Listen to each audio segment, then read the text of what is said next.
The ancient Greek kingdoms of India. When Alexander invaded India in 326 BC, he didn't just take soldiers, but also merchants, architects, teachers and so on, in order to build permanent settlements. Yet Alexander was forced to retreat after just 8 months in India, after which the Indian king Chandragupta took over the area. Yet many of the settled Greeks remained in India. The Greeks also placed the ambassador Megasthenes at the Indian court, who wrote a book about his stay at the Indian capital Pataliputra. And Chandragupta's grandson, King Ashoka, wrote various edicts in stone in Greek to reach his Greek subjects, and he even managed to convert some of them to Buddhism. Ashoka even hired Greek Buddhist missionaries, including Dharmaraksita, who is said to have converted thousands to Buddhism. And then, around 180 BC, an independent Greek kingdom in Bactria invaded India, and there established the Indo-Greek kingdoms that lasted for 200 years.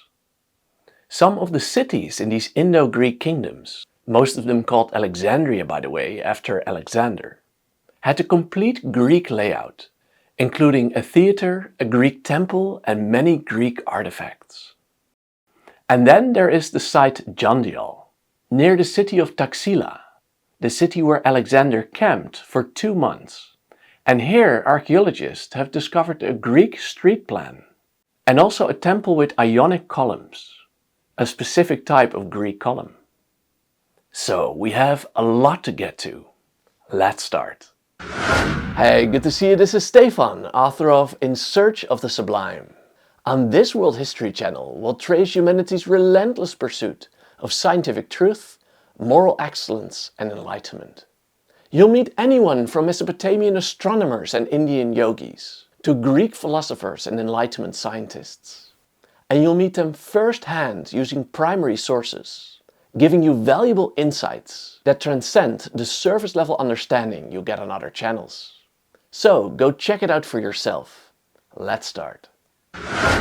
When Alexander the Great entered India, he didn't just take soldiers, but some soldiers also took their wives and children, and Alexander also brought merchants, philosophers, teachers, artists, architects, prostitutes and so on. Curtius gives a total number of 120,000 people who joined Alexander into India, although some scholars believe this is an exaggeration. Yet there must have been quite a lot, since Alexander founded many cities. These people were then meant to settle in these various cities that Alexander founded in his conquered lands, and confusingly, most of these cities were called Alexandria. In each of these cities he gave thousands of discharged Greek soldiers plots of land as payment, so that they could maintain long-lasting settlements there. Alexander also encouraged single Greeks to marry local Indian women, and he even encouraged his subjects to adopt some Indian customs, and even some elements of Indian religion, as he had also done after conquering the Persians. He himself also adopted various Persian customs. For in the end, Alexander hoped for a culture-merging process, based on his concept of homonoia, or like-mindedness between different peoples. And this was cheered on by a new branch of Greek philosophy that saw foreigners not as barbarians, but as part of a cosmopolitan brotherhood. But after just 8 months in India, Alexander was forced to return to Persia. As a result, it is argued by some that Greek culture could not have had much influence on India. And Alexander himself certainly did not, because he wasn't mentioned in Indian text until the 7th century AD, more than 1,000 years later. And on top of this, only a few years after his departure, the Indian Jain king Chandragupta Maurya, the founder of the Mauryan Empire, recaptured the Indian territory from the Greeks.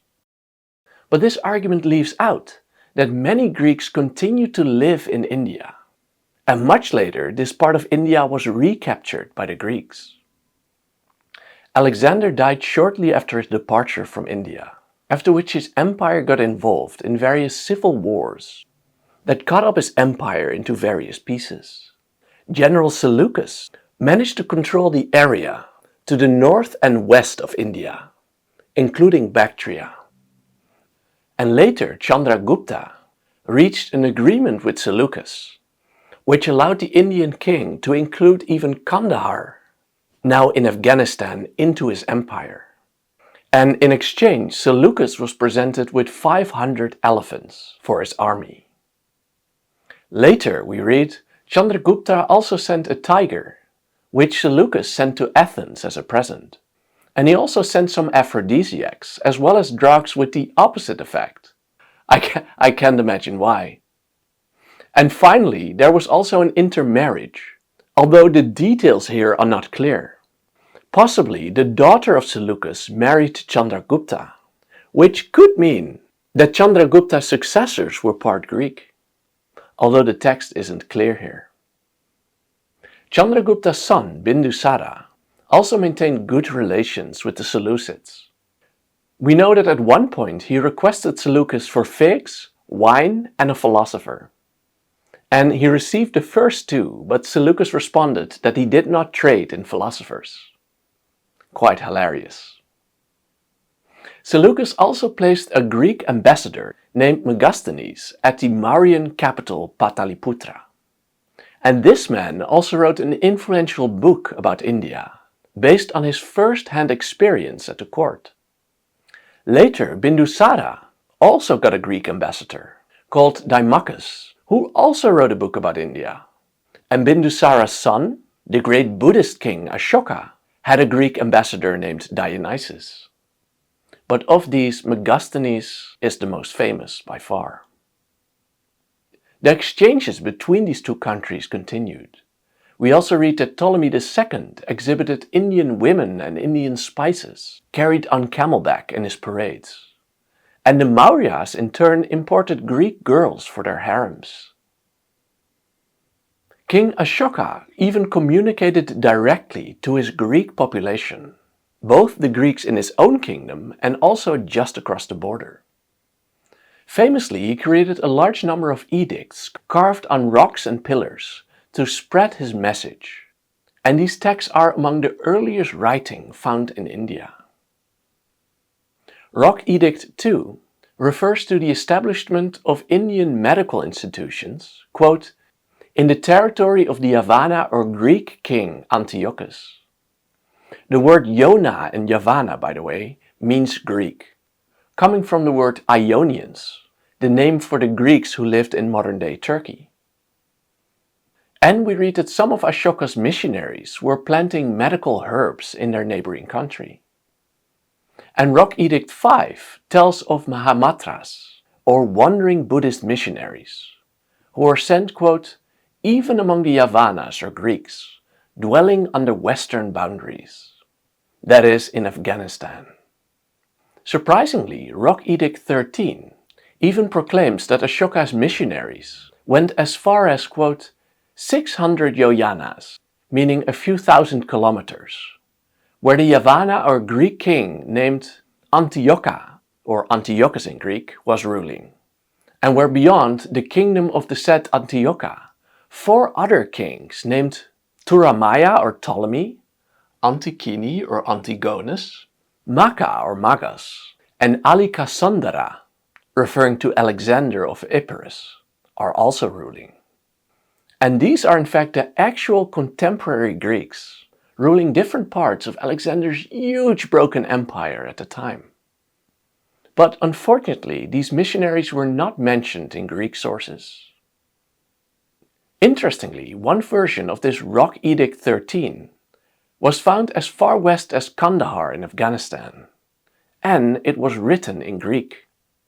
And Minor Rock Edict 4, also from Kandahar, is written in both Greek and Aramaic, the language of the Persian Empire. And both of these edicts are written in good scholarly Greek, making it likely that the texts were written by a Greek as well. And then the following. The Mahavamsa, a Pali text from Sri Lanka, also describes Greek involvement in Buddhist missionary work. here related to the Third Buddhist Council. This council was run by the Buddhist monk and philosopher Moggaliputta Tissa under Ashoka's sponsorship. One of the missionaries he sent out was a Greek named Dharmaraksita, and he is said to have converted thousands of people to Buddhism. And we read that a man called Maharaksita was sent to, quote, Iona country, the country of the Greeks. And another, Mayantika, was sent to Gandhara, where many Greeks were residing. And then there was the Greek teacher, Mahadharmaraksita, who the text claims led 30,000 monks from Alexandria of the Caucasus, one of the cities in India, to the opening of the great Ruanvali stupa. And Ashoka also appointed Greeks to high government ministries.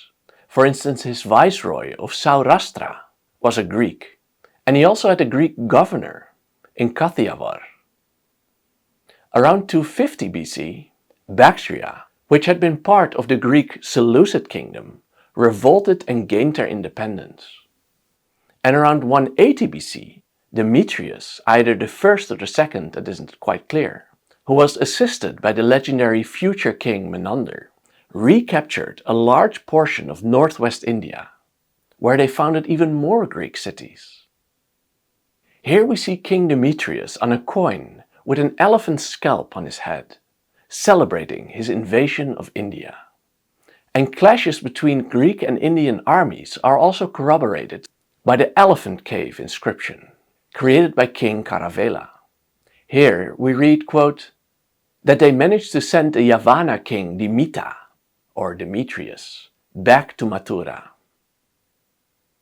Agathocles became the first Greek king to rule Taxile again, the famous city where Alexander the Great had talked with the gymnosophists or the naked sages of India.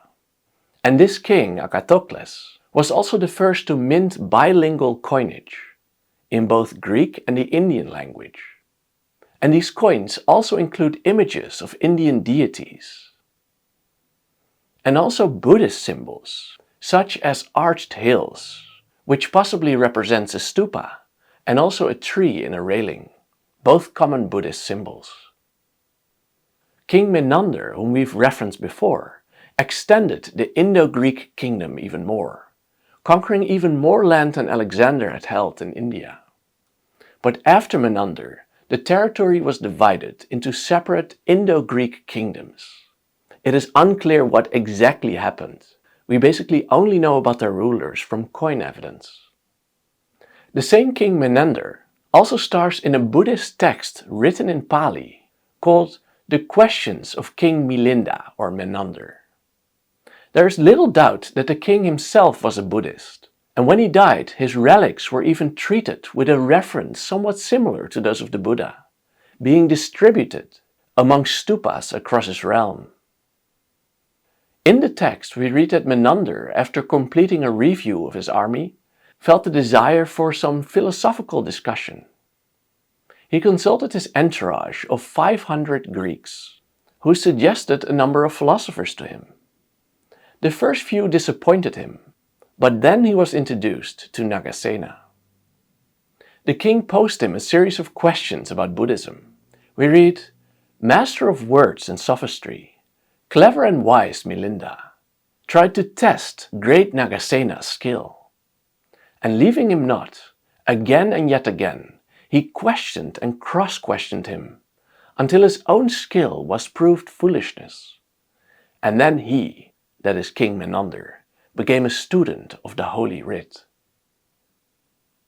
According to Buddhist tradition, the Greek king Menander even built a Buddhist stupa at Pataliputra, and one of his coins was found in the second building phase of the Bhutkara stupa in Swat. Now about the Greek cities in India.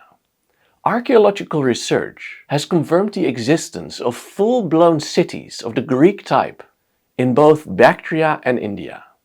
For instance, in 1958, Alexandria of the Aracosians was found, which is today called Kandahar, which was part of the Indian Empire at the time.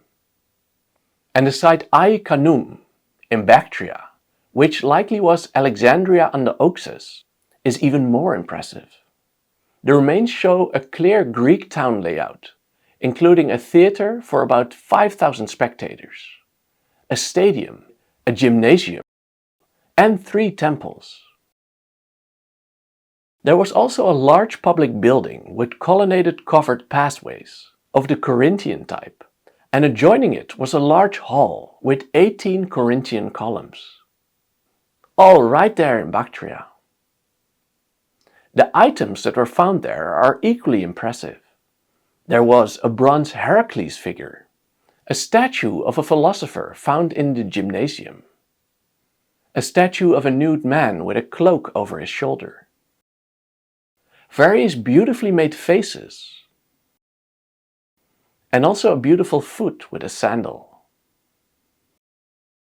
In one of the temples, archaeologists have also found the base of a stele, on which was written a text that came from the Temple of Apollo in Delphi near Athens. This was perhaps the most sacred place from Greece, where a priestess in a temple foretold the future.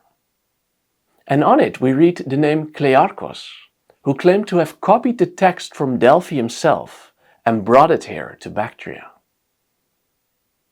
We read, "These wise sayings of men of old, the words of famous men, are consecrated at the holy Delphi, where Klearchos copied them from, carefully, to set them up shining from afar in the sanctuary of Kineas." And part of the maxims on the stone read, "As a child be well behaved, as a young man self-controlled, in middle age be just, as an elder be of good counsel, and when you come to the end be without grief." And then there is the site Jandial, near the city of Taxila, the city where Alexander camped for 2 months in 326 BC.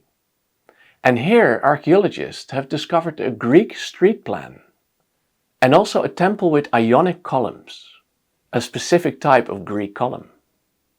And stupas belonging to the city were also found, indicating a prosperous Greek Buddhist community as well. And speaking of Greek Buddhists, we also have an inscription on a vase from Swat that names a Buddhist governor called Theodorus. We read, "Governor Theodorus has enshrined these relics of Lord Shakyamuni, that is the Buddha, for the welfare of the mass of the people." Very interesting. And there was a Greek man named Heliodorus who erected a pillar around 110 BC, not far from Ashoka's great stupa at Sanchi. We read on this pillar in Brahmi or Indian script that Heliodorus was born in Taxila and that he became an ambassador of the Indo-Greek king Antialcidas to the Indian king Bhagabhatra. The text identifies the pillar as, quote, "a Garuda pillar of Vasudeva, the god of the gods," and Heliodorus calls himself a Bhagavata, meaning a worshipper of Vishnu, one of the titles of Vasudeva. We read, "The Garuda pillar of Vasudeva, the god of the gods, was constructed here by Heliodora or Heliodorus, the Bhagavata, son of Dion, a man of Tagasila or Taxila, the Yona or Greek ambassador who came from the great king Amtalikita, or Antialkidas in Greek, to King Bhagabhadra, the savior, prospering in his 14th regnal year." And in Pushkalavati in Gandhara, we find the remains of a Greek street plan from about 150 BC, with in the middle a large Buddhist stupa, and coins in both Brahmi and Greek extend here to about 40 BC, almost 3 centuries after Alexander entered India. Eventually, the Indo-Greek kingdoms came under pressure from various nomadic tribes in the north, which weakened their power, and Greek rule finally came to an end in India in 10 AD, after 200 years. From this moment, Greek rulership was over, but the Greeks continued to live under Saka and later Kushan rule, and they continued to exercise influence for at least 2 more centuries. For instance, in the 2nd century AD, we have various inscriptions on architecture that were left there by Greek donors, and thus unfolded the history of the Indo-Greek kingdoms. In the next lecture, we'll discuss the influence of the Greeks on Indian art, which was about non-existent before the Greeks arrived. Greek influence is especially apparent in Gandhara art, which is a beautiful mix between Greek elegance and Indian spirituality. In this art we see Greek drapery, poses, physiques, the Greek stern expressions, the Greek Corinthian capitals, and even Greek-like attempts at perspective. But that is for the next time. For now, I hope you are inspired.